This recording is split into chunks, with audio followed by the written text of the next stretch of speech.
2 பால் ஊத்துறது பாருங்க, அளவு பாருங்க, அளவு பாருங்க. இல்ல 2 காம்பு. எத்தனை லிட்டர் நான் பால் வரும்?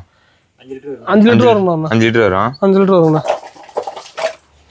பாருங்கண்ணா நம்ம 2 காம்பு பீஸ் வந்து இப்போ ஒரு பாம்பு பீஸ் அது கொஞ்சோண்டு பால் இருக்கும் அதில். அப்படியே 2 காம்பு பீஸ் வந்து பாருங்க, ஒரு கொண்டா ரொம்ப ஈஸி. எல்லா மாடுமே 2 காம்பு ஒரு குண்டா தான். ஆமா, நம்மள்ட்ட அதனால தான் அந்த 5 5 10 10 பால் வரணும். அந்த கொண்டா 5 லிட்டர் கொண்டானா 2 கொண்டா பார்த்தீங்கன்னா 10 லிட்டருங்கண்ணா. இப்போ இந்த மாதிரி இப்போ இந்த மாதிரி 4 மாடு எடுத்துட்டு போய் வச்சா ஒரு நாளைக்கே ஐடி வேலையில பாக்குறவங்களோட நல்லா சம்பளம் எடுத்துடலாம் மாட்டேன்னு. எடுத்துடலாங்கண்ணா, கண்டிப்பா எடுத்துடலாங்கண்ணா. நல்லா மெயின்டைன் பண்ணாங்கன்னா இன்னும் சேர்த்து எடுக்கலாம்ண்ணா. இப்ப மெயின்டைன் பண்ணாங்கன்னா இந்த கொண்டா இதோட அவங்க இப்ப நாங்க போடுற தீனிக்கு இவ்வளவு, இன்னும் ஒத்த மாடு வச்சுங்க சவரத்து நல்லா 10 தட்டு கிச்சு தட்டு தீனி கொடுத்தா இன்னும் எவ்வளவு பால் வரும்னு கணக்கு போட்டுங்க. அதேதான் நல்லா பால் இம்ப்ரூவ்மெண்ட் ஆகும்ண்ணா. சரிங்க. 10 நாள் தான் அது, 10 நாள்ல அந்த மால் அந்த பால் வந்து 10 நாள் இன்னும் ஒரு 10-15 நாள் போச்சு. யார் போன் பே? உங்க அம்மாடா.